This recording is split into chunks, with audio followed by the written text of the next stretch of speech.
سلام به بچه جنگل ریاضی، در خدمت شما هستیم با تدریس درس نماد علمی. ببینید دوستان، یه سری ارقام داخل ریاضیات وجود دارن که بسیار طولانیه. خب و ما حوصله نداریم، وقت نمی‌کنیم بیاین سه رقم جدا کنیم و بخونیم. آقا میان چیکار می‌کنیم؟ مثلا نماد علمی نشون میدیم. خب برای اینکه نماد علمی اصلا تعریفش چیه؟ ما برای اینکه بتونیم عدد بسیار بزرگ یا عدد بسیار کوچک رو نمایش بدیم از نماد علمی استفاده کنیم. خب نماد علمی یک فرمول داره. من فرمولشو برای شما یادداشت میکنم، شما داخل دفتراتون بنویسید. فرمول اینه: A ضرب در 10 به توان n. حالا به شرط ها و به شروط ها که میگیم آقا این A یا بزرگتر یا مساوی 1 باشه و از 10 کوچکتر باشه و این n یعنی توان من عضو اعداد چی باشه؟ عضو اعداد صحیح باشه. آقا فهمید چی شد؟ خب حالا بر این اساس میریم جلو. خب حالت اول نماد علمی اعداد بسیار بزرگ، خیلی بزرگ. مثلا این عدد در نظر ما میخوام به صورت نماد علمی بنویسیمش، مثلا 26 75 49. مثلا این عدد.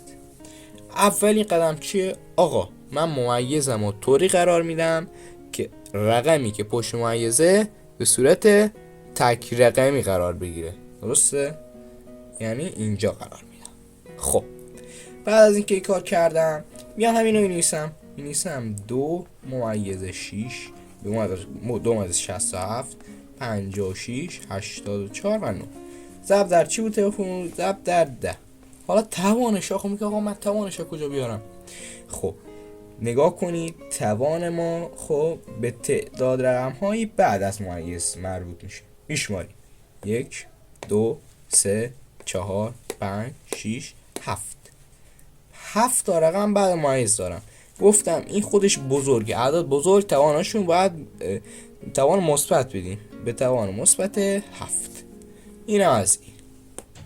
حالا ما میریم سراغ اعدادی که آقا بزرگن ولی داره خودشون داره ممیز هست. به طور مثال این عدد داشته باشیم 43 51. خب قدم اول چی؟ باز همین تغییر مثل همونه ولی خب یک تغییرات داره. آقا این ممیز پاک نمی کنم، انتقالش میدم به اینجا، یعنی ممیز رو میذارم پشت رقم اول. حالا اینو مینویسم، این عدد جدید بدون در نظر گرفتن این ممیز میشه چی؟ 2 ممیز 56 74 35. خب اینجا یک رقم هم گذاشتیم، این رقم 1 مینویسمش به ضرب در چی؟ این همون ضرب در 10. حالا توانش میگه چیکار کنیم؟ اینجا دیگه کل رقم ها نمیگیریم، رقم هایی که بین این دوتا ممیز گیر کردن. یه رقم دیگه کدوم رقم گیر کرده؟ 6 و 7 در مجموع 3 رقم. پس میشه چی؟ چون که این گفتیم مثبت، اون ورش چی بود؟ به توان چی میشه؟ مثبت، به توان مثبت 3.